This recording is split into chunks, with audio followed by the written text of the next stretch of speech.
네, 지난주에 우리가 살펴본 말씀은 어, 능히 달리는 말과도 경주하겠느냐, 그런 내용이었습니다.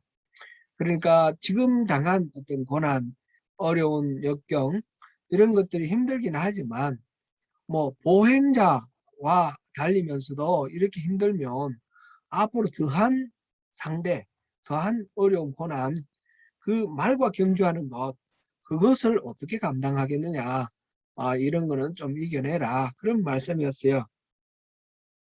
사실 그 예레미야는 너무너무 힘든 그런 상황이었죠. 가장 뭐 이렇게 극적으로 나타난 것이 바로 15장 지난주에 그 우리가 살펴본 12장 말씀 바로 앞에 음, 아나돗 사람, 아나돗 사람은 예레미야의 고향 사람인데 그들이 예레미야에게 앞으로는 여호와의 이름으로 예언하지 말라, 그렇게 말했어요. 만약 그렇게 하면 우리가 죽일지도 모른다. 다시 말하자면 앞으로 다시 여호와의 이름으로 예언하면 우리가 널 죽이겠다, 그런 말입니다. 절대로 여호와의 이름을 하지 마라. 왜 그렇게 말했을까요? 정확한 이유는 알 수가 없습니다. 그런데 이 예레미야가 하는 그 예언이 워낙 튀는 그런 예언이기 때문에 일반적인 선지자나 또는 제사장이나 모두 다 하는 말이 평강하다, 평강하다, 그런 거 아닙니까? 그리고 여기는 어, 하나님의 그 약속하신, 하나님의 임재가 약속된 그 성전이 있고 다윗의 그 자손, 하나님이 약속하신 다윗의 자손이 지금 왕으로 있기 때문에 우리는 절대로 멸망하지 않는다. 우리는 절대로 이 어려움은 있지만 다 회복된다. 이게 일반적인 선지자들의 말이었는데 예레미야는 그거 다 거짓말이라는 겁니다. 선지자로부터 제사장까지 다 거짓말하고 이 백성들부터 이왕 귀족까지 모두 다 그 말을 듣기 좋아한다. 그런 상황이니까 하나님이 진노하신다. 그래서 여호와의 그 성전 앞에서 가로막아 서서 이 집이 여호와의 성전이라, 여호와의 성전이라, 여호와의 성전이라 하는 말을 믿지 마라 그랬습니다.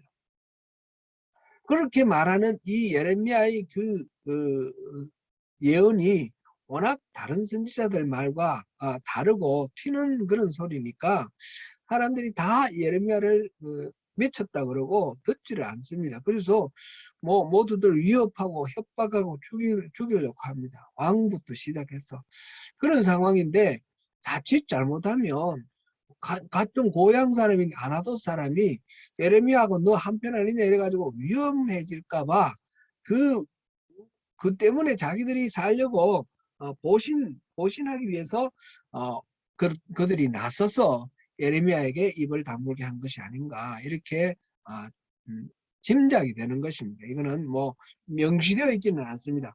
근데 왜 하필이면 아나돗 사람이 죽이려고 했겠어요? 그것 때문이라 이렇게 충분히 뭐 타당성 있는 그런 어, 짐작이라 이렇게 생각됩니다. 아무튼 그렇게 해서 어, 심지어는 친척이고 자기 그래도 힘들고 어려울 때 가서 좀 기댈 수 있고 그런 배경이 되어줄 수 있는 그런 고향 사람들, 친척들, 이런 사람들이 너 다시 그렇게 하면 죽인다 그러니까 너무너무 힘든 거죠. 하나님이 그러면 말씀 안 하시면 안전할 텐데 하나님 계속 말씀하시거든요. 이렇게 전하라, 이렇게 말하라. 그런데 그 하나님 말씀대로 또 전하면 죽이겠다고 막 이렇게 협박하니까 너무너무 고통스러운 그런 상황이었습니다. 그래서 하나님께 하소연했더니 하나님이 그래 너 힘들지? 그래 내가 너 지켜줄게, 이렇게 말씀하시는 게 아니라 야, 지금 걸어다니는 보행자들하고 경주하면서 그러면 앞으로 말과 경주할 때 어떻게 능히하겠느냐? 말과 경주하는데 어떻게 감당할래? 이렇게 말씀하시는 거예요. 그러니까 좀 어, 하나님의 말씀이 야속하기도 하고 힘겹게 여겨질 수도 있습니다. 그런데 사실 하나님의 그 말씀은 너는 그 정도가 아니야. 너는 훨씬 더 큰 일을 해낼 수 있는 사람이야. 앞으로 너 말과도 경배할 사람이야. 이만한 거 넉넉히 이겨내. 이런 하나님의 신뢰를 나타내는 그런 말이다. 그런 격려의 말이다. 이렇게 생각할 수 있겠습니다. 이제 그 다음에 그게 이제 첫 번째 그 예레미야의 그 탄식 어린 고백이라 그랬고요. 오늘 본문은 두 번째 탄식 어린 고백입니다. 오늘 이 본문 앞에 12장 뒷부분 13장 14장이 있는데 그 가운데 이 일이 점점 더 어려워지는 거예요. 점점 더 어려워서 이 예레미야가 하나님께 더 큰 고통을 호소하는 그런 장면 오늘 내용인데요. 13장 한번 보겠습니다. 13장 1절부터 그다음에 14절 사이에 두 개의 비유가 있어요. 두 개의 비유가 있는데 첫 번째 비유는 1절부터 7절까지인데 허리띠 비유입니다. 하나님이 예레미야에게 배띠를 사서 이렇게 허리띠로 해라 그렇게 합니다. 그래서 예레미야가 그를 허리띠로 삼고 있었는데 하나님이 어느 날 이제 또 말씀하시기를 그 유브라데 강에 가서 어느 바위틈 밑에다가 그 배띠를 감춰두고 오라 그랬어요. 그래서 감춰두고 왔습니다. 그리고 또 한참 있다가 하나님이 가셔서 예레미야에게 가서 그 배띠를 가지고 오라 그랬어요. 갔더니 배띠가 다 썩어버렸더란 말이죠. 허리띠로 쓸 수가 없어요. 그럴 때 하나님께서 그 배띠를 가리키면서 유다가 바로 이렇게 쓸모없는 쓸 수 없는 그런 상태가 되었다. 내가 버린다. 그런 것을 이야기를 하고 계십니다. 그러니까 하나님께서 이 예레미야에게 말씀하실 때 꼭 직접적인 메시지를 전하실 뿐만 아니라 이런 행동을 가지고 행동을 통해서 비유를 해주시고 그 비유를 통해서 이제 예언을 하도록 그렇게 하시는 경우도 있습니다. 앞으로 계속해서 이런 일들이 계속 나옵니다. 뒤에 토기장이를 찾아가서 토기를 박살내는 그런 장면도 있고요. 또 뒤에 가면 그 멍에를 메고 이렇게 있게 하는 그런 상황도 나오고요. 이사야서에도 그런 게 나오는데 이 예레미야서에도 보면 이 선지자가 말로만 예언하는 것이 아니라 액션으로 예언하는 경우들이 있습니다. 지금 하나가 지금 나와 있습니다. 이 첫 번째 비유는 허리띠의 비유이고요. 두 번째 비유는 포도주를 담는 가죽부대의 비유입니다. 하나님이 말씀하시기를 포도주를 담는 가죽부대가 그 포도주로 가득 찼다라는 겁니다. 가득 찼다. 그래서 이 포도주를 가지고 모든 이 땅의 주민들과 왕들과 제사장들과 선지자들이 그걸 다 먹고 잔뜩 취해가지고 서로 싸우다가 다 멸망할 거라는 겁니다. 포도주 이 비유를 통해서 결국 유다는 교만하고 엉뚱한데 마음 정신 뺏겨가지고 서로 잡아 죽이고 서로 함께 공멸한다. 그 말씀을 하십니다. 둘 다 이 두 비유를 통해서 하나님은 이제 유다를 쓰지 아니하시고 버리셨다. 그리고 버림받은 유다 민족은 서로 싸우다가 공멸한다. 이게 이제 이 두 비유의 내용입니다. 그러면서 하나님께서 회개를 요구하시고 세 가지 경고를 합니다. 세 가지 경고를 하시는데 그게 15절부터 27절까지 13장 마지막까지죠. 첫 번째 경고는 15절부터 17절까지인데 유다 일반 백성들에게 대한 경고입니다. 이 교만함 때문에 결국 사로잡히고 통곡하게 될 것이다. 그 교만함을 버리라. 돌이키라. 그런 말씀이죠. 듣고 귀를 기울이라. 교만하지 말지어다. 그러면서 여호와께서 말씀하셨다. 그렇게 했습니다. 그 다음에 18절 19절은 왕과 왕후에게 주는 말씀입니다. 너희들은 낮추어라. 똑같이 교만하다는 뜻이죠. 그렇게 말씀하셨고, 그 다음에 19절 20절부터 27절까지는 이제 유다 백성 전체에 관한 이야기인데, 이 습관화된 악행, 이 우상숭배, 이게 몸에 찌들어 있다는 거죠. 그래서 그거를 거치라, 그런 말씀입니다. 여기 보면 뭐 결국은 이제 여기 21절에 너희 친구로 삼았던 자를 그가 내 위에 우두머리로 세우실 때에 이렇게 했을 때 그는 하느님을 말씀하시는 거고, 이제 여기 친구로 삼았던 자는 바벨론입니다. 바벨론이 히스기야 왕 때 보면 그런 장면이 나오죠. 히스기야 왕이 죽을 병에 걸렸는데 하나님께 기도해가지고 나았습니다. 그래서 너무너무 기뻐서 사람들을 이렇게 막 기분이 좋을 때에 그 기쁜 소식을 듣고 바벨론에서 사자를 보냈더니 이 히스기야가 네 탕고까지 다 보이면서 막 이렇게 자랑하는 그런 장면이 나오는데, 그때 바벨론과 이 유다는 동맹관계라는 거죠. 아수르가 워낙 강한 나라고 이게 이 나라를 북왕국 이스라엘을 멸망시켰고 남왕국 유다를 포위해가지고 막 멸망 직전에 갔다가 하나님이 살려주셔서 살았는데, 그 아수르를 대적하기 위해서 바벨론과 동맹을 맺었습니다. 그때는 바벨론은 아주 강대국이 되지 못하고 아주 작은 지방의 조그만 나라였습니다. 그랬는데 그래도 나중에 므낫세가 아수르에 의해서 포로로 끌려서 바벨론으로 갔다, 그런 말이 나오거든요. 그러니까 바벨론이 지방의 한 중요한 아수르의 통치 아래 있는 작은 정치 세력이었죠. 그런데 그 바벨론이 이제 이 유다를 멸망시키기 위해서 북에서 내려오는 그런 하나님의 그 지팡이 막대기가 되어서 이렇게 오는 압제자가 될 것입니다. 이제 그것을 이제 얘기를 합니다. 이렇게 얘기하면서 왜 그렇게 됐냐, 습관화된 악행, 그것을 말했는데 어떻게 표현을 했냐면, 내 죄악이 22절을 내 죄악이 크므로 내 치마가 들리고 내 발 뒤꿈치가 상함이라. 이거는 수치를 당한다, 그 말이죠. 치마가 들린다는 건 얼마나 부끄러운 일입니까? 그 다음에 23절 보니까 구스인이 그의 피부를, 표범이 그의 반점을 변하게 할 수 있느냐 그랬어요.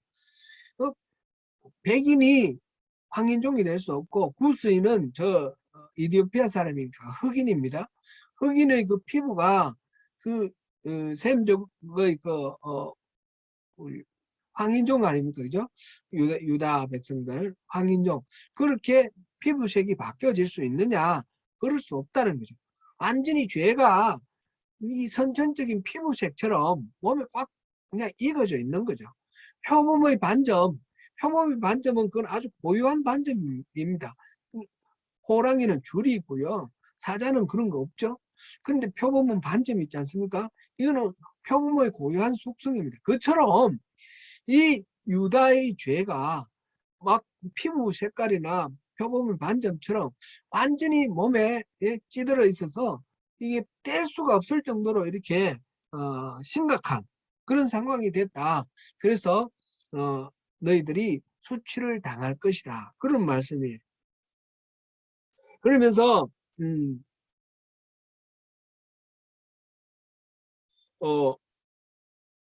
지금 닥칠 재앙들을 쭉 나열하고 있습니다. 그게 14장에 이제 재앙들이 나오는데 여기서 보면 한 가지 재앙이 설명이 되고, 그 다음에 예레미야가 중보기도를 하고, 또다시 재앙이 선포되고 예레미야가 중보기도하고, 계속 주고받고 하는 그런 방식으로 이제 이야기가 전개가 됩니다. 먼저 하나님께서 닥칠 재앙을 말씀해 주시는데 가뭄을 말씀하십니다. 14장 1절부터 가뭄에 대하여 예레미야의 임한 여호와의 말씀이라. 그러면서 유다가 슬퍼하며 이제 가뭄이 너무너무 심각해서 먹을 물이 없어서 모두도 고통하는 그런 상황을 그리고 있습니다. 뭐 사람들을 시켜서 우물에 가서 물 기르러 오는데 우물이 말라버렸어요. 그 다음에 땅에 비가 없으니까 지면이 갈라지고 풀이 안 납니다. 완전히 풀이 안 나고 먼지만 뿔뿔 거려서. 그러니까 사슴이 새끼를 낳았는데 풀이 없으니까 그 새끼를 버리게 된다는 거죠. 먹일 수가 없어요. 죽을 수밖에 없어요. 그 다음에 덜나기가 그 벗은 산, 완전히 헐벗은 산, 완전 광야, 거기에서 성냥이 죄송합니다. 성냥이 같이 헐떡거린다 그랬습니다. 얼마나 먹을 물이 없으니까 이제 갈증에 목마른 사슴 시냇물을 찾아 헤매이듯이 우리 시편 40편 있듯이 지금 40편 맞나요? 23편인가요? 하여튼 갑자기 생각이 안 나네. 헷갈리네. 자무간 여기에 그렇게 갈증에 힘들어서 막 헤매는 그런 상황입니다. 이게 왜 그러냐? 하나님이 가뭄을 주시겠다는 거예요. 그러니까 예레미야가 기도를 합니다. 이제 6절까지는 그 가뭄에 대한 하나님의 말씀이고 7절부터 9절까지 예레미야의 기도이죠. 예레미야 기도는 보니까 특별히 이제 9절 보겠습니다. 9절 끝에 보면 여호와여 주는 그래도 우리 가운데 계시고 우리는 주의 이름으로 이끌음을 받는 자이오니 우리를 버리지 마옵소서. 그렇게 말해요. 그래도 주님 우리 참 유다 백성들이 참 나쁜 짓 하고 하나님 앞에 참 죄인이지만 그래도 주님 우리 가운데 계시고 우리가 세상 사람들이 다 하나님의 백성이라 하지 않습니까? 하나님의 그 이름으로 일컬음을 받는 그런 사람들 아닙니까? 이스라엘 아닙니까? 그러니까 우리를 좀 제발 보호해 주십시오. 이렇게 이제 기도를 하는 것이죠. 그러지 말아달라고. 그랬더니 하나님께서 또 말씀하시기를 10절부터 나오는 말씀인데 이 그들이 10절 그들이 어그러진 길을 사랑하여 그들의 발을 멈추지 아니하므로 돌이키고 회개하면 살려줄 텐데 그러지 않고 어그러진 길로 계속 가고 그들이 가는 길을 멈추지 않는다는 겁니다. 그래서 그들을 받지 아니하고 이제 그들의 죄를 기억하시고 벌을 하시겠다 그럽니다. 그래서 11절에 보니까 이 예레미야에게 하나님 하신 말씀은 너는 이제 그 백성을 위해 기도도 하지 마라. 간구도 하지 마라. 그들이 금식하고 내게 부르짖을지라도 내가 듣지 않겠고 그들이 번제와 제사를 드릴지라도 나 그거 안 받겠다. 왜냐하면 그들은 말로는 하나님을 섬긴다 그러고 막 제사 지내지만 그들이 떠나갔다는 거죠. 그들이 길에서 하나님을 벗어난 그 길에서 어그러진 길에서 돌이키지 않고 제 갈 길로 가고 있다는 겁니다. 그렇기 때문에 내가 칼과 기근과 전염병으로 그들을 멸망시키겠다. 이렇게 말씀하십니다. 그러니까 예레미야가 또다시 기도를 합니다. 또 매달립니다. 슬프도소이다 주 여호와여 보시옵소서. 그러면서 저들이 저렇게 된 거는 다 다름 아니라 선지자들이 그렇게 잘못 가르쳐서 그렇습니다. 죄는 선지자들에게 있습니다. 그러니까 백성들에게 그렇게 말하지 마십시오. 벌하지 마십시오. 선지자들이 계속 평강하다 그러고 아무 일 없다고 그러니까 백성들이 저렇게 그 선지자들이 거짓말에 속아서 그런 것 아닙니까? 그 말이에요. 그게 예레미야가 단언하는 말 13절이고요. 14절부터 하나님 하신 말씀이 맞다. 선지자들이 그렇게 했으니까 선지자들은 칼과 기근과 전염병으로 죽을 것이다. 그런데 그 선지자들의 헛소리를 듣고 따라간 그 백성들도 똑같다. 마찬가지다. 그들도 칼과 기근과 전염병으로 망할 것이다. 이게 지금 14절부터 18절까지 말씀입니다. 어, 그래서 19절부터 22절은 이제 백성들의 기도다 그러기도 하고 예레미야의 기도다 이렇게도 말합니다. 백성들이 돌이킨 것 같지 않으니까 이거는 예레미야의 기도다 이렇게 하는 것이 더 문맥상 더 맞습니다. 예레미야가 이제 기도를 하는데 뭐라고 말하냐면, 그렇다면 유다를 완전히 버리시겠습니까? 이제 예? 유다를 버리시면 그 조상들에게 하나님께서 시내 산에서 약속하셨는데 그 언약은 어떻게 됩니까? 그 언약은 폐기하는 것입니까? 제발 그 언약을 폐기하지 마시고 이 땅은 전부 다 하나님이 만드신 땅 아닙니까? 그러니까 하나님 말고는 지금 이 기근, 이 가뭄, 어려움을 어떻게 해결할 수 있는 존재가 없습니다. 하나님이 비를 내려주시고 용서해 주십시오. 이게 이제 19절부터 22절까지 내용입니다.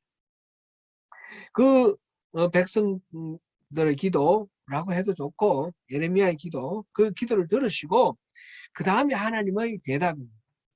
지금 점점 이제 이 주고받고 하는데 백성들이 돌이키지 않는 것이 점점 심각해져 가는 경우입니다. 그래서 15장 1절에 보니까 여호와께서 내게 이르시되 모세와 사무엘이 내 앞에 섰다 할지라도 내 마음은 이 백성을 향할 수 없나니 그들을 내 앞에서 쫓아내 보내리라. 모세가 와서 하나님 제발 용서해 주세요 이렇게 할지라도 모세와 하나님 얼마나 친했습니까? 마치 친구처럼 그렇게 대해주시지 않으셨습니까? 이 이스라엘 백성 전체를 대표해서 모세에게 말씀하셨고 그랬는데 지금 상황은 모세가 와서 하나님 제발 용서해 주세요 하더라도 모세를 내쫓아 보내버립니다. 사무엘이 와서 하나님 용서해 주세요 하더라도 사무엘이 얼마나 신실합니까? 그런데 그 말을 안 듣겠다는 겁니다. 지금은 그 상황을 지나갔다는 것입니다. 이제 앞에서 회개하라 그랬고 지금은 회개하지 않으니까 더 이상 내가 이 심판을 미룰 수 없다는 것입니다. 그러니까 14장 19절부터 22절을 일반 백성들의 기도다 이렇게 보기는 어려운 것 같습니다. 백성들이 돌이켰으면 하나님께서 기회를 주실 텐데 안 돌이켰습니다. 그래서 하나님께서는 이제는 내가 심판을 결행하겠다 그렇게 말씀하시고 네 가지 재앙을 말씀하십니다. 네 가지 재앙을 말씀하시는데 2절을 보니까 2절 뒤쪽에 여호와께서 이와 같이 말씀하시니 죽을 자는 죽음으로 나가고 칼을 받을 자는 칼로 나아가고 기근을 당한 자는 기근으로 나아가고 포로될 자는 포로됨으로 나아갈지니라. 지금 죽을 놈은 죽고 망할 놈은 망하고 포로대가 잡혀갈 놈은 잡혀가고 이제 심판받을 때가 왔다. 그렇게 말씀하시는 거죠. 그러면서 또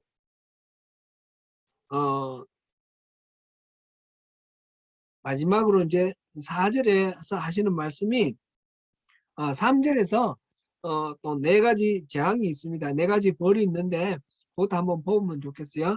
네 가지 벌, 곧 3절 중앙부터 곧 죽이는 칼과 찢는 개와 삼켜 멸하는 공중의 새와 땅의 짐승 이렇게 했습니다. 이 네 가지가 벌이라는 겁니다. 그러니까 칼이나 그런 짐승들에게 이렇게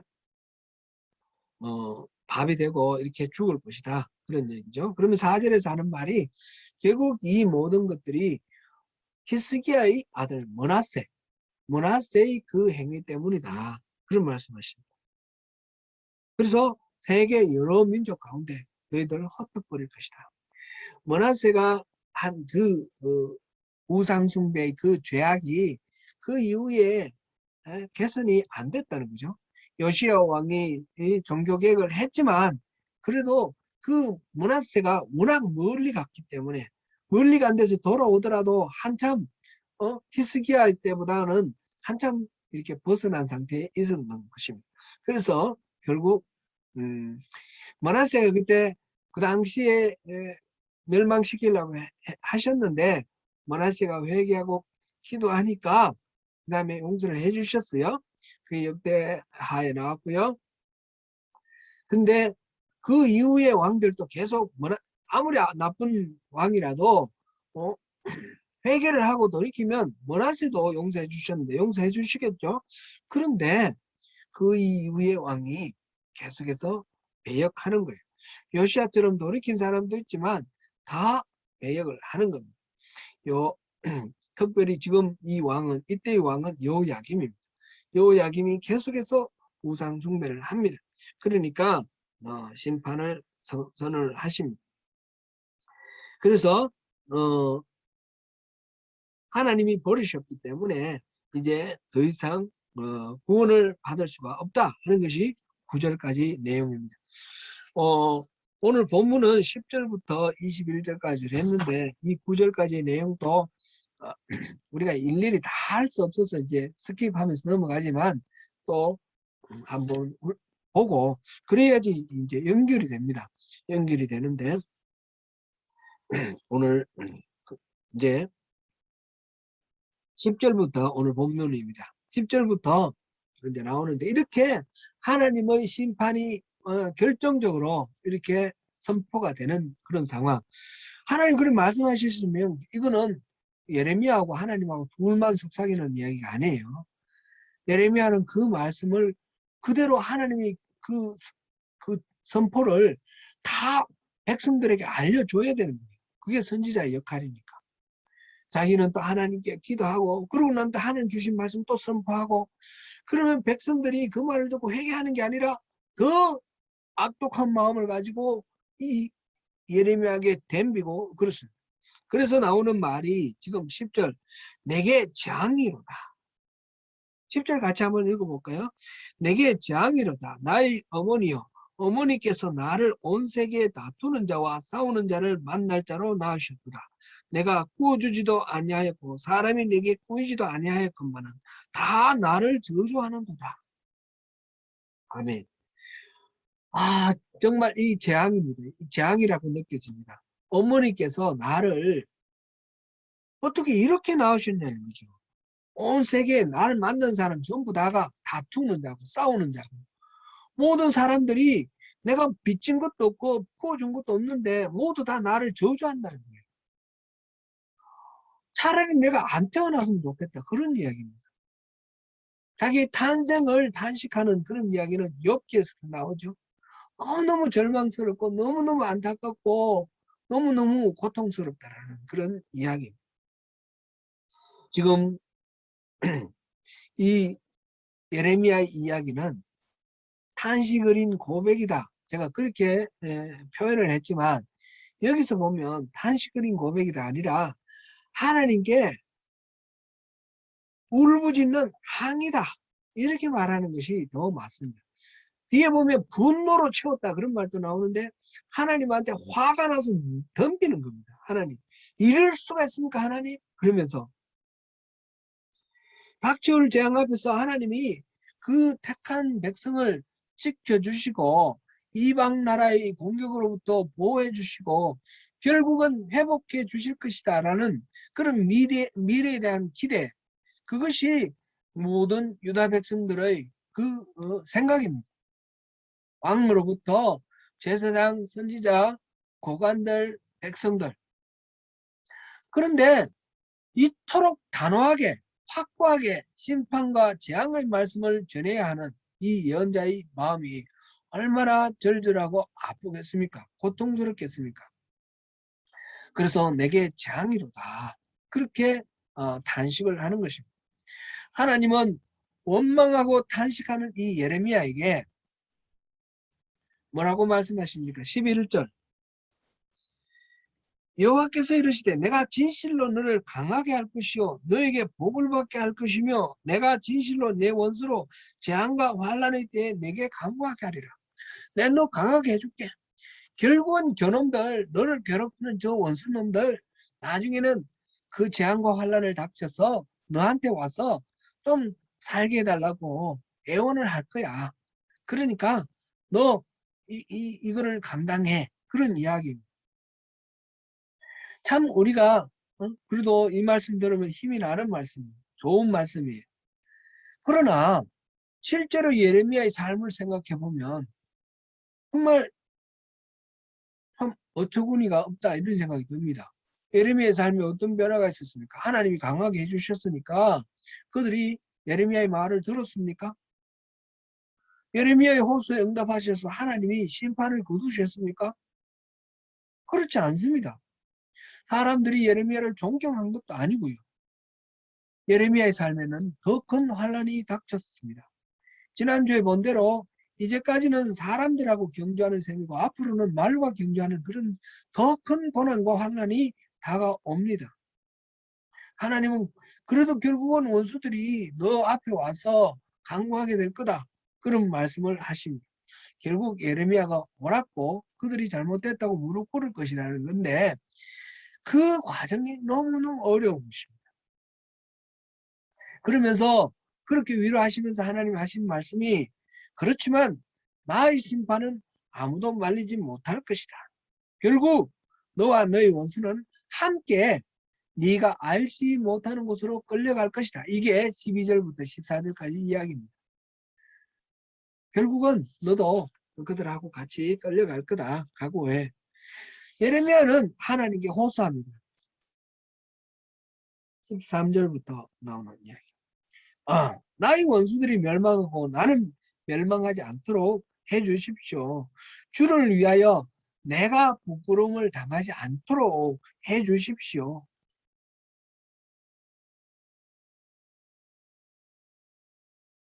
지금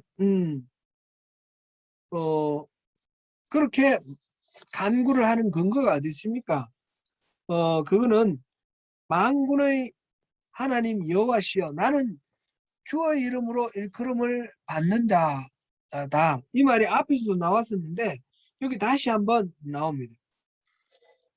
14장 9절에서 또 그 말이 나왔죠. 지금 15장 16절에서 만군의 하나님 여호와시여 나는 주의 이름으로 일컬음을 받는 자라 내가 주의 말씀을 얻어먹어 사오니 주의 말씀은 내게 기쁨과 내 마음의 즐거움이오나 이렇게 이야기를 하고 있습니다. 하나님한테 결국 뭐 강하게 해줄게 뭐 하시면서 그들이 너 앞에 와서 무릎 꿇을 거야 이렇게 말씀하시면서 결국은 또 심판하시고 똑같이 망하게 하신다니까 그러면 어떻게 됩니까? 특별히 나는 하나님이 말씀해 주셔서 하나님의 사람으로 일컬음을 받는 사람이 되었는데 그런데 내가 망하면 어떻게 됩니까? 사람들이 결국은 어, 하나님의 이름이 땅에 짓밟히는 그런 결과가 되지 않습니까? 그런 이야기를 하는 거죠. 그렇게 하면서 하나님의 이름으로 일컬음 받는 자이기 때문에 나를 살려주십시오. 예레미야가 이렇게 당당하게 하나님께 그 응답을 요청할 자격이 있다라고 주장을 하는데 그렇게 되면 하나님께서는 지키시고 보호하셔야 되겠죠.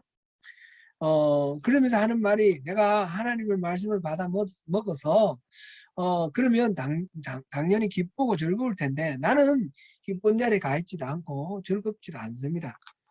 왜?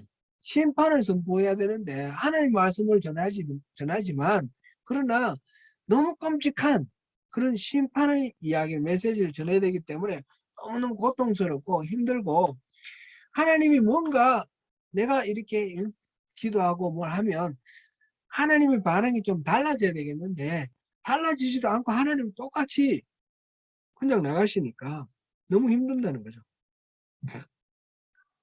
그래서 우리 18절을 한번 읽어보겠습니다. 18절. 18절 같이 읽어봅니다. 나의 고통이 계속하며 상처가 중하여 낫지 아니하면 어찌 됨이니까 주께서는 내게 대하여 물이 말라서 속이는 시내 같으시리이까.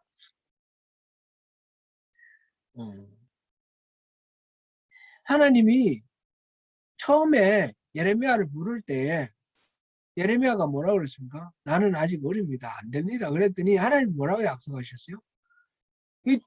다시 한번 볼까요? 1장 8절. 다시 1장 8절 돌아가서 1장 8절. 너는 그들 때문에 두려워하지 말라. 내가 너와 함께하여 너를 구원하리라. 나 여호와의 말이니라. 하나님이 분명히 함께하겠다고 약속하셨어요. 그리고 1장 18절. 보라, 내가 오늘 너를 그 온 땅과 유대 왕들과 그 지도자들과 그 제사장들과 그 땅 백성 앞에 견고한 성읍 쇠기둥 못성벽이 되게 하였습니다. 하나님께서 예레미야를 견고한 성벽 쇠기둥 못성벽으로 그렇게 만들어 주셨다고 그렇게 말씀하셨어요. 그런데 지금 사람들이 심지어 고향 사람들도 죽이려고 덤벼들고 모든 사람들이 저주하고 막 덤비는데 하나님이 또 성벽으로 안 만들어 주시는 것 같고 함께 해 주시는 것 같지도 않습니다. 내 고통이 계속되고 내 상처가 너무너무 중하여서 나 미칠 지경입니다. 낫지가 아니합니다. 왜 어떻게 된 일입니까 하나님? 약속하셨는데. 그래서 주께서 내게 대하여 물이 말라서 속이는 시내 같으시니까. 물이 말라서 속이는 시내. 이거는 이스라엘의 그 네겝 산막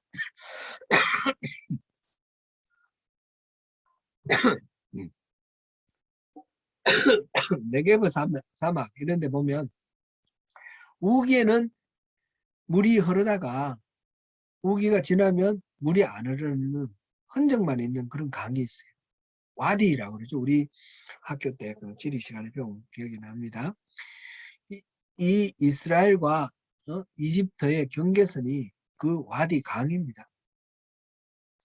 그런데 그 강인 줄 알고 하나님 말씀이 물이 있는 강인 줄 알고 갔더니 물은 없고 흔적만 있는 거 아닙니까? 하나님이 나하고 같이 동행하시겠다고 하셨고 나를 노성벽으로 만들어 주시겠다고 하셨는데 이 백성들이 나를 저주하고 나를 잡아먹으려고 덤비는데 하나님 보호해 주시지도 아니하고 왕이 나를 감옥에 가다 넣고 막 하는데 하나님 내몰라라 하시는 것 같습니다. 하나님 날 속이셨군요. 내가 속았네요. 하나님 이럴 수가 있습니까? 지금 그런 이야기입니다. 하나님의 말씀을 듣고 순종하면 복된 일이 일어날 줄로 알았는데 전혀 그렇지 않습니다. 어려움만 겹칩니다. 고난이 쌓입니다. 하나님의 약속은 그렇게 분명했는데 그것은 그렇지 않습니다.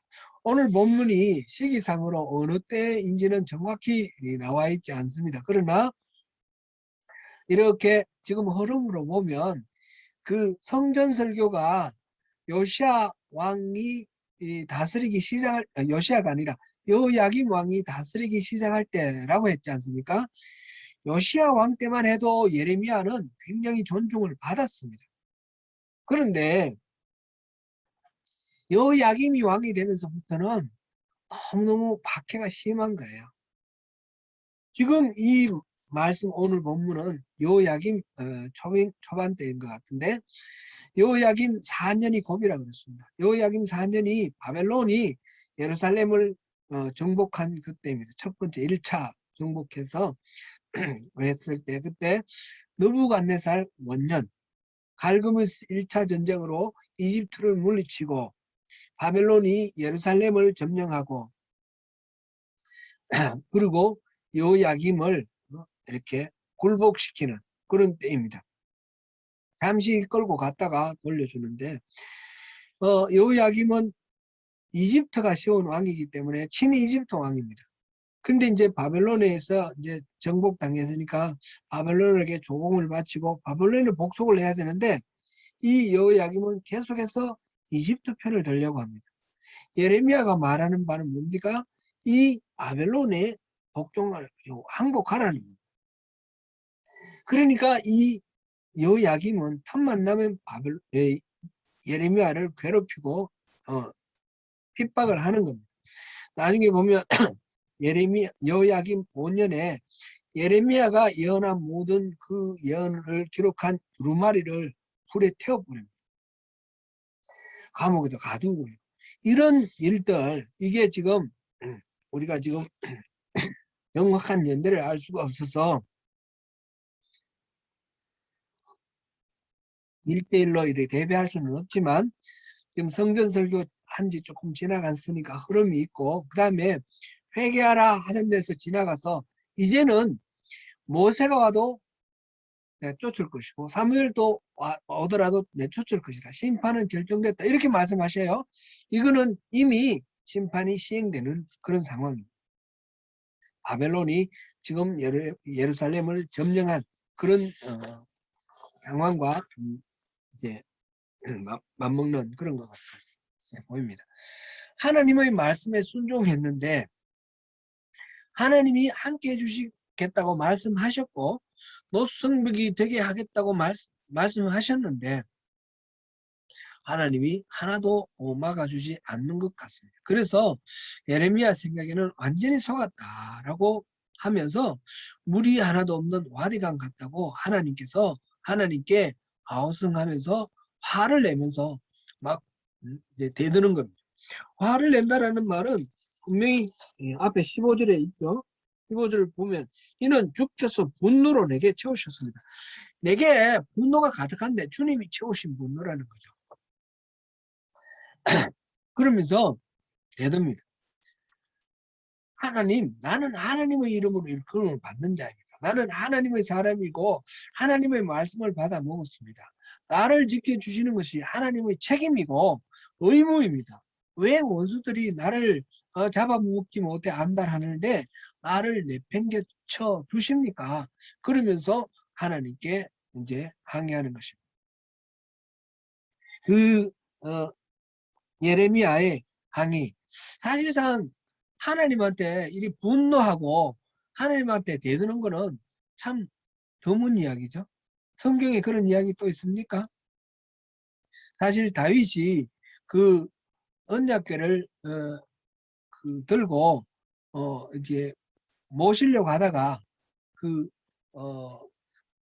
소가 뛰는 바람에 나곤의 타작마당에서 소가 뛰는 바람에 그 우사가 그 언약궤에 손을 대는 순간 죽는 그런 사고가 났을 때 그때 그 땅 이름을 베레스 우사라고 이름 지으면서 다윗이 분했다고 그랬어요.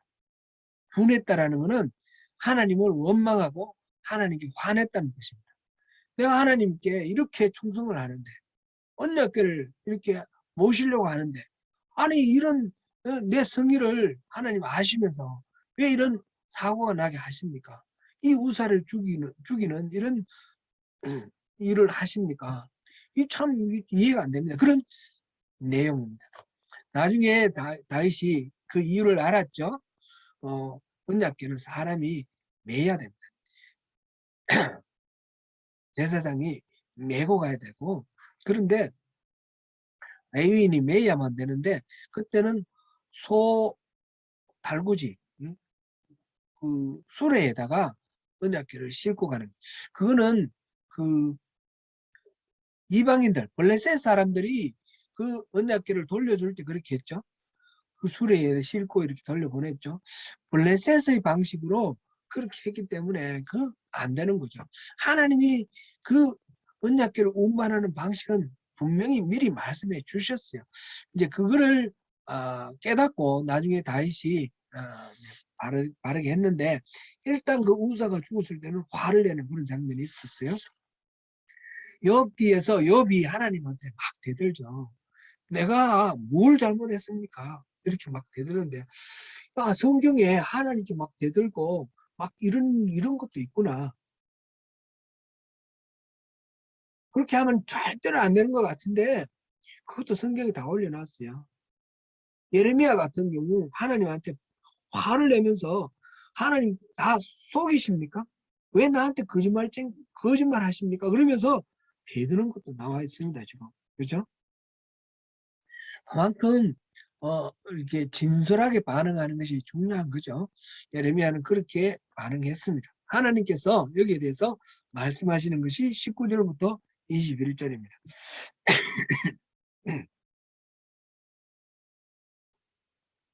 19절을 우리 같이 한번 읽어보겠습니다. 여호와께서 이와 같이 말씀하시되 내가 만일 돌아오면 내가 너를 다시 이끌어 내 앞에 세울 것이며 내가 만일 헛된 것을 버리고 귀한 것을 말한다면 너는 나의 입이 될 것이라. 그들은 내게로 돌아오리라. 오려니와 너는 그들에게로 돌아가지 말지니라. 네가 돌아오면 내가 다시 너를 인도하고 너는 나의 입이 될 것이다. 지금 이 예레미야가 하나님을 충분히 이해하지 못하고 하나님을 거짓말적이라고 그러고 막 따지고 덤비니까 야야야야 그러지 마. 다시 해보자. 너랑 다시 해보자. 그 말씀이에요. 그래서 다시 돌아오면 내가 너를 이끌어 내 앞에 세울게. 어떤 것을 버리고 귀한 것을 말해라. 그렇게 말씀하셔요. 지금 이제 예레미야의 상태가 하나님 말씀만 그대로 전하다 보니까 내게 재앙이 닥치고 내가 하나님이 날 지켜주시고 동행해 주시고 노수성벽으로 만들어 주신다는 그 말만 믿고 사니까 내가 이렇게 저주받는 인생이 되었습니다. 나 이제 이 하나님한테 안 속을래요. 이렇게 말하니까 이제 하나님하고 일단 어그러진 상태죠. 그러니까 돌아오라. 응? 다시 내 말 믿고 따라와. 그런 말씀이죠. 그러면 그렇게 말씀하시면서 지금까지 잘 했는데 지금 골내고 하나님께 삿다질하고 그러면 되겠느냐. 그러지 말고 다시 돌아오라. 그런 말씀하십니다. 헛된 것은 버리라. 그리고 귀한 것을 말하라. 그래서 말했습니다. 헛된 것은 뭐겠습니까?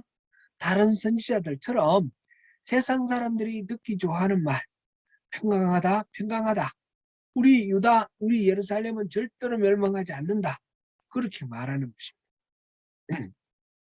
그거는 헛된 것이고 그런 거 하면서 하나님의 말씀만 듣고 막 그렇게 하는 거 그걸 내려놓고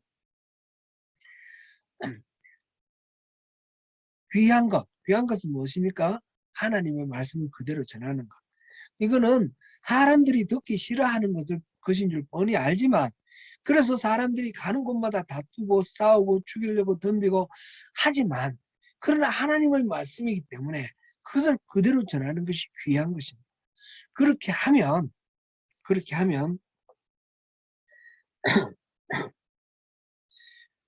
어떻게 너는 나의 입이 될 것이다.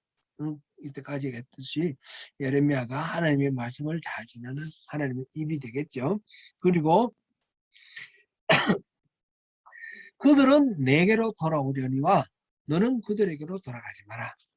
이게 이제 하나님의 말씀을 맡은 자들의 가장 중요한 그런 책임이고 의무이고 자세이죠. 그들이 너에게로 돌아와야지 네가 그들에게로 가면 안 된다. 그런 말씀이죠.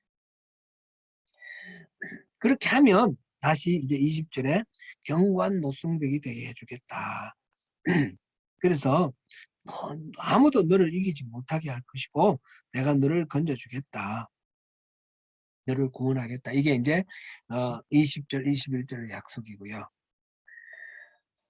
우리 이것은 예레미야 같은 어떤 시대적인 예언을 하는 선지자들의 이야기만이 아닙니다. 하나님의 이름으로 일컬음을 받는 자라면 누구나 지켜야 될 그런 자세이고 태도인 것입니다. 목사로서 저도 하나님의 말씀을 전할 때에 이런 마음으로 이런 자세로 전해야 되겠죠. 하나님의 말씀 그대로 전하고 절대로 그 다른 사람들의 그 바라는 바 듣기 좋아하는 바 그것에 휩쓸려 따라가서는 안 된다는 것입니다. 그들이 내게로 돌아오고 내가 그들에게 돌아가지 마라. 이 세상의 문화, 가치 여기에 우리가 따라가서는 안 된다는 것입니다. 세상의 문화, 가치가 우리에게 따라오도록 해야 된다는 것입니다. 그것이 완전히 괴리 떨어져서도 안 됩니다. 우리가 세상을 넘기고 산속에 들어가서 고립된 삶을 사는 것도 정상적이 아닙니다. 세상 속에서 더불어 살면서 세상의 가치관을 하나님의 뜻, 하나님의 그 나라로 바꾸도록 그 선한 영향을 끼치는 그런 삶을 우리가 살아야 된다는 것입니다.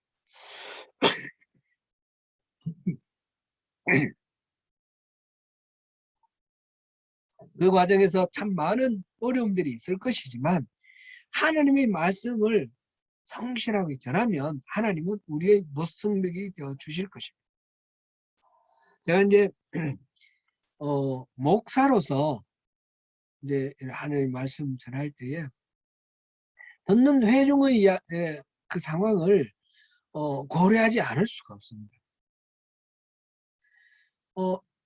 목적이 말씀을 듣는데 말씀을 내가 선포하고 끝나는 것이 아니라 그 선포된 말씀을 회중들이 듣도록 하는데 목적이 있기 때문에 선포되는 그 말씀을 들을 그 성도들의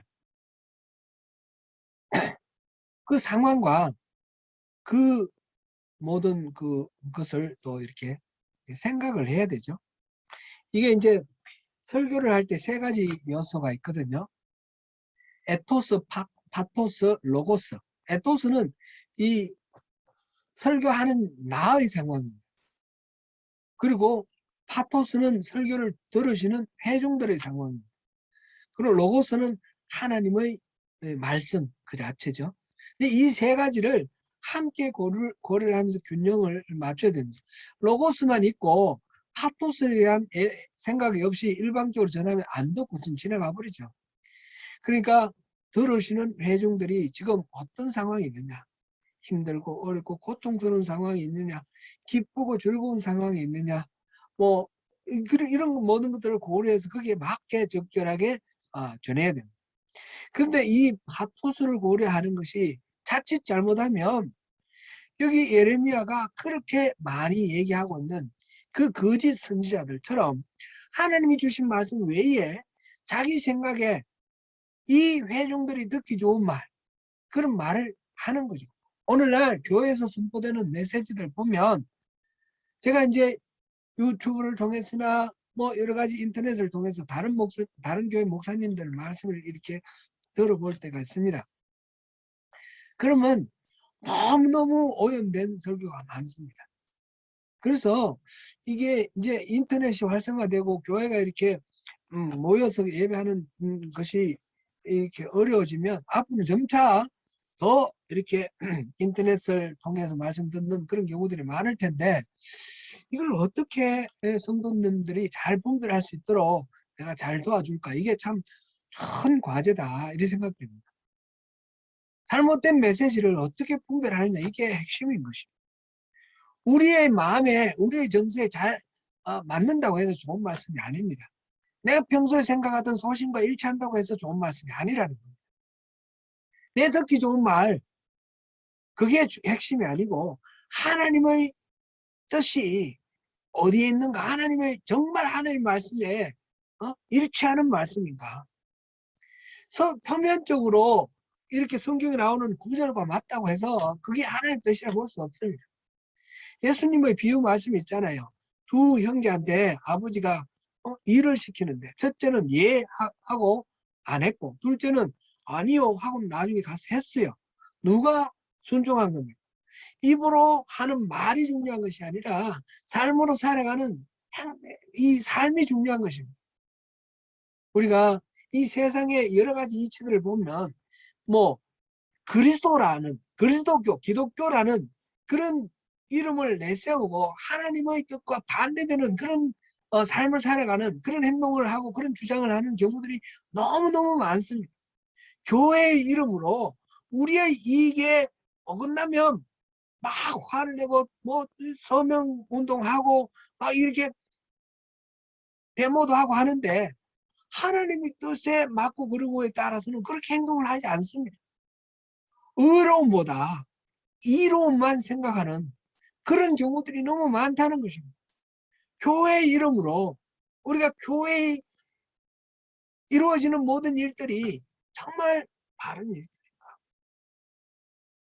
이제 이런 것들을 생각을 할 때 목사로서 제가 뭔가 선포를 할 때 많이 염려가 되고 잘못하면 거부감 때문에 또 안 받아들여질 수도 있고 하니까 조심조심 하는데 그런 이 목사의 심정도 여러분들이 잘 이해하시고, 단지 내 귀에 듣기 좋으냐 아니냐를 따지지 마시고, 정말 목사의 심정이 목사의 중심 어디가 있느냐, 그걸 보시고 살펴보시고, 그러면서 하나님의 말씀, 성경의 말씀하고 얼마만큼 이렇게 일치하느냐, 이거를 설교하는 저만 에토스, 파토스, 로고스를 따지는 것이 아니고, 설교를 들으실 때는 그렇게 하시고요. 또 우리는 또한 모두 다가 그리스도의 이름으로 일컬음 받는 자입니다. 목사만 그런 게 아닙니다. 우리 크리스찬 아닙니까? 크리스찬이 뭡니까? 그리스도라는 이름에 그리스도를 따르는 사람들이라는 뜻이에요. 그리스도라는 이름으로 일컬음을 받는 자입니다. 우리 그리스도인들은 모두 다가 그렇게 하나님으로부터 시험받은 자입니다. 우리는 하나님의 뜻을 바르게 전할 책임과 의무가 있습니다. 하나님은 그렇게 할 때 기뻐하시고, 우리를 통해서 하나님 나라를 확정해 나가시면서, 우리가 비록 많은 조롱이나 모욕이나 억압을 당할지라도 하나님은 노성벽처럼 우리를 지켜주실 것입니다. 이 땅에서 얼마만큼 부귀 영화를 누리냐, 그게 우리의 소망이 아니지 않습니까? 하나님과 우리가 얼마만큼 일치가 되고 연합이 되고, 우리를 통해서 하나님의 뜻이 얼마만큼 잘 이루어지느냐, 우리가 얼마만큼 하나님을 기쁘시게 해드리고, 우리 안에 하나님 주시는 평강과 기쁨으로 넘치는 그런 하나님의 사람이 될 거냐, 이게 우리의 관심 아닙니까? 그러므로 오늘 이 예레미야, 이 두 번째 이 절규하면서 하나님을 원망하면서, 그러면서 하나님의 말씀을 듣는 이 장면을 우리가 마음속에 새기면서, 우리가 납득이 안 될 때는 하나님께 따져도 됩니다. 부르짖어 따져도 되고, 원망해도 괜찮습니다. 화도 내십시오. 그러면 틀림없이 하나님이 응답하실 것입니다. 분명히 바른 길을 응답하실 것입니다. 그럴 때에 하나님의 그 진정한 면목을 우리가 발견하고 따르자는 것입니다. 또 한 가지, 또 이제 말하자면 제가 저의 상황을 좀 이해해달라는 그런 호소가 될 수도 있겠는데, 저더러 고집 많다고 하시는 분들이 있어요. 고집 많다고 하시는 분들은 이유가 있어요. 저한테 어떤 건의를 했는데 제가 안 들어줄 때, 안 따를 때. 근데 저한테 건의하는 거를 제가 따를 때도 있고 안 따를 때도 있습니다. 그거는 저 나름대로 기도하면서 결론을 내서 이거는 아니다 싶으면 안 따르는 거죠. 그럼 따를 때는 따릅니다.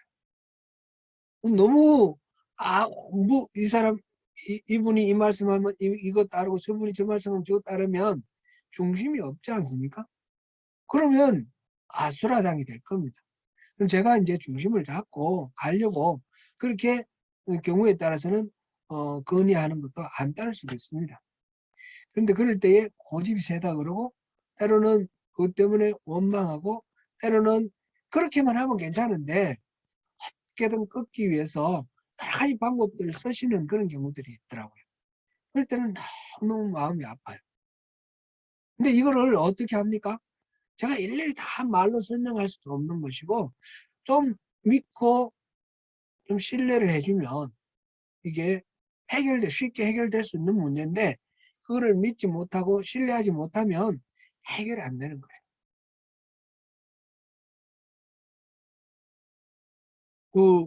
이제 목사님들이 이제 교회에서 이렇게 목회를 하실 때, 예를 들어서 우리 교회는 작은 그룹이지만 한번 상상을 해보세요. 100명이 있는데 99명이 잘 마음이 맞는데 한 명이 사사건건 부딪히면, 근데 이 목사님은 그 한 명은 그럴 수도 있어 그러고 넘어갈 수 있을까요? 아니면 마음이 불편할까요? 그거는 한 명이라도 너무 힘들고 불편합니다. 그런데 사실은 예수님께도 그런 100%다 일치하고 동의된 건 아니죠. 뭐 그럴 수밖에 없다라는 것도 인정하지만 힘든 것도 또한 사실이다라는 것을 또 말씀을 드립니다. 그래서 우리가 가능하면 진리하고 하나가 되어서 함께 이렇게 나가고, 뭐 건의해서 안 들어준다고 계속 안 듣는 건 아니니까 다양하게 여러 가지 건의하고, 또 자기 나름대로 중심을 또 잡으려고 저러는구나 싶은 게 있으면 그렇게 또 이해해주고 도와주시고, 아주 고집불통이다 이렇게 말씀하지 마시고 또 이렇게 지지하시고 도와주시면 그게 하나가 되어서 함께 나가는데 동력이 될 것입니다. 오늘 예레미야가 그렇게, 지금 예레미야대로 하나님 말씀하시죠. 네가 그들에게로 돌아가지 말고 그들이 너에게로 돌아오게 하라, 그런 말씀을 하셨는데, 이게 교회 공동체에서도 또 적용해 볼 부분도 있는 그런 말씀이기도 합니다.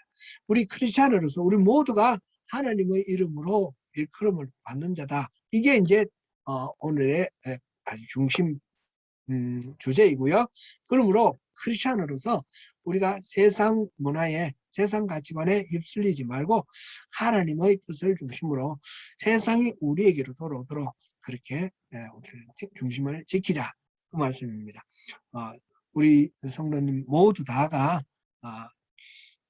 힘들고 어렵고 때로는 참 너무 막막해서 하나님이 안 계신가, 하나님 날 보셨는가 싶을 정도로 그런 상황이 있더라도 하나님은 신실하시고 하나님은 약속하신 바를 버리지 아니하시는 분이기 때문에 하나님의 이름으로 일컬음 받는 자는 반드시 지키시고 못성벽으로 만들어 주실 것을 믿습니다.